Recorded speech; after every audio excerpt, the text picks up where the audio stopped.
आशीष, आप कह रहे हैं साथ में ये भी कि आप लोग अवाक रह गए जब नीतीश जी ने पाला बदल लिया। ये आरोप तो सीधा शरद यादव जी ने, आरजेडी के वरिष्ठ नेता ने लगाया। आप लोग के साथ लंबे समय तक काम किए, उन्होंने आधिकारिक तौर पर आप लोगों पे आरोप लगाया कि आरसीपी सिंह को शह बना करके आप लोग पार्टी को तोड़ने की कोशिश कर रहे थे, और लिहाजा संभव है कि अमित शाह से बात होने के बाद उस 2 दिनों के भीतर नीतीश कुमार को ये बात पता चल गई, इस वजह से उन्होंने आपसे नाता तोड़ लिया। पूरी जनता दल यूं भी आ जाती साथ में तो भी सरकार नहीं बन सकती थी, क्यों तोड़ते हम। और इतनी भली एक तरह से सरकार चल रही थी बिहार के अंदर, और बीजेपी ने कहाँ अपने सहयोगी को तोड़ा आज तक मुझे बता दीजिए।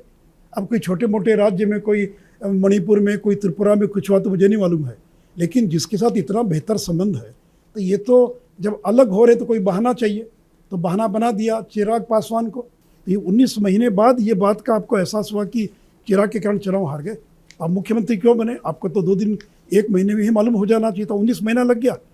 और जो आरसीपी सिंह आपके साथ रेल मंत्री से लेकर आज तक आपके साथ काम करता रहा, सबसे वफादार और सबसे नज़दीकी कोई अगर आदमी होगा उनके पार्टी में तो आरसीपी सिंह। और क्या बीजेपी अपने मन से बना देगी किसी को मंत्री? और मान लीजिए अगर बना दिया तो आपने इस्तीफा क्यों नहीं दिलवाया? आप पत्र लिखते प्रधानमंत्री को। तो तोड़ने का बहाना चाहिए तो एक बलि का बकरा खोज लाए चिराग पासवान 19 महीने के बाद। ये तो वही कहानी है कि तुम्हारे बाप ने पानी जूठा किया था, वो भेड़ और बकरी वाली है ना कहावत, मेमने वाला और बाकी वाला। तो आरसीपी सिंह बेचारे को ले आए। आरसीपी सिंह ब्यूरोक्रेट है, उनकी कहाँ इतनी क्षमता है कि पार्टी को तोड़ सके। वो कोई मास लीडर थोड़ी है, कोई पॉपुलर लीडर थोड़ी है। अरे खुद अमित शाह जी ने फ़ोन किया नीतीश जी को और कहा कि एक ही नाम देना, बताइए कौन बनेगा, हर पार्टी को हम एक एक केवल दे रहे हैं। तब इन्होंने कहा कि हमारी पार्टी में सहमति नहीं बन पा रही, इसे अभी छोड़ दीजिए, बाद में देखा जाएगा। और जब विस्तार हुआ तब नाम मांगा गया तो उन्होंने एक नाम दे दिए होते ललन सिंह का नाम, तो हम लोग को क्या फ़र्क पड़ता था, बनाते तो उनको ललन सिंह को। लेकिन आपने नाम दिया आरसीपी सिंह को, आपके जाति के बिरादरी के सबसे विश्वस्त आदमी हैं, आपने उनका नाम दिया, उनको बना दिया। अब कह रहे हैं 19 महीने की, इतने महीने के बाद कह रहे हैं कि बिना पूछे बना दिया। मैं चुनौती दे रहा हूँ कि वो आपके चैनल पर अगर हिम्मत हो तो आपको वो कहें कि अमित शाह ने कोई फ़ोन नहीं किया था और मैंने उनका नाम नहीं दिया, अपने मन से बीजेपी ने मंत्री बना दिया। ये जो इतना बड़ा आपने चैलेंज दे दिया कि नीतीश कुमार खुद आकर कहें, और वो ऐसा कहते हैं तो कोई बड़ा टेप वेप निकालेंगे क्या आपकी? देखो ये आवाज़ सुनो अपनी। चलिए पहले बोले तो, जब बोलेंगे तो उसका क्या रिस्पॉन्स देना देखेंगे। लेकिन आप ही मुझे बताइए ना देगा कि किसी पार्टी के अंदर किसी को मंत्री क्यों कोई बनाएगा, और बनाएगा तो आप क्यों चुप थे? ये मुझे बताइए ना। आप उनका कार्यकाल पूरा होने तक क्यों इंतजार करें? एक सिंपल आप ही उसका जवाब दिए कि क्यों 11 महीना या 12 महीना क्यों आपने इंतजार किया? उनका जो ज़मीन घोटाला है उसको आप कितना बड़ा घोटाला मानते हैं? देखिए, मैं उसके बारे में कोई किस आदमी ने कितनी ज़मीन है, नहीं ज़मीन है, क्या है, ये मुझे नहीं मालूम है। लेकिन 24 साल तक आपके साथ थे, तब तक आपको पता नहीं चला, और जिस दिन छोड़ कर गए उस दिन आपको सारा पता चल गया कहाँ कहाँ उनकी संपत्ति है। तो ये जो है उसकी सफाई वो देंगे, मैं क्यों डिफेंड करूँ?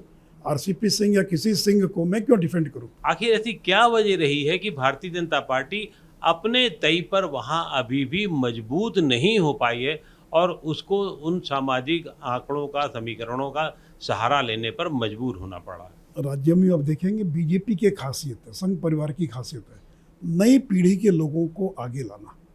और आज अगर आरएसएस 95 साल के बाद भी अगर जिस प्रकार से काम कर रहा है, उसका एक बड़ा कारण ये है कि हम लोगों ने पीढ़ी को बदला है। और आप देखिए कि आरएसएस में भी 75 साल से ऊपर के शायद ही कोई दिखाई पड़ेंगे।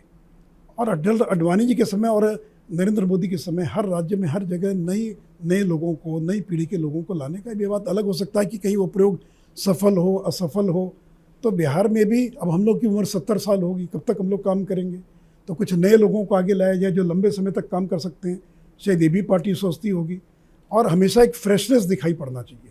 आपको क्या बीजेपी ने कभी बताया कि आपको राज्य से केंद्र में क्यों लाया जा रहा है? वहाँ आपको एक बड़ी जिम्मेदारी थी, यहाँ कोई इतनी बड़ी जिम्मेदारी भी नहीं है।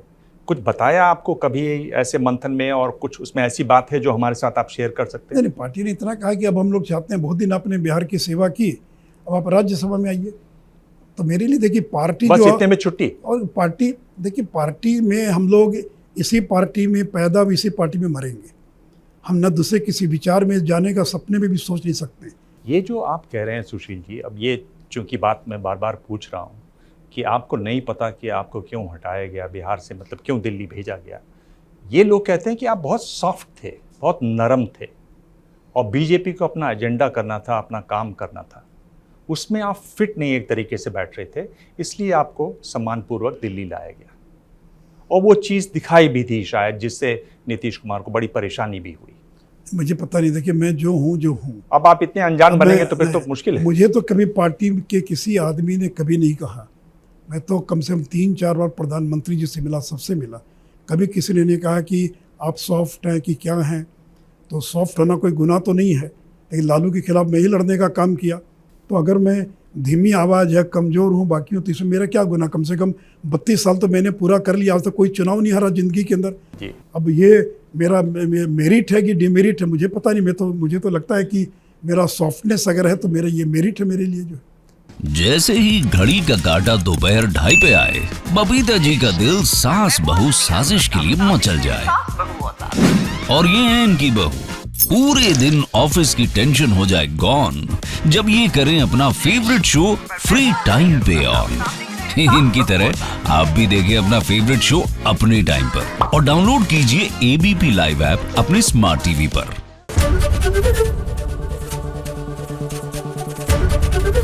एबीपी न्यूज आपको रखे आगे।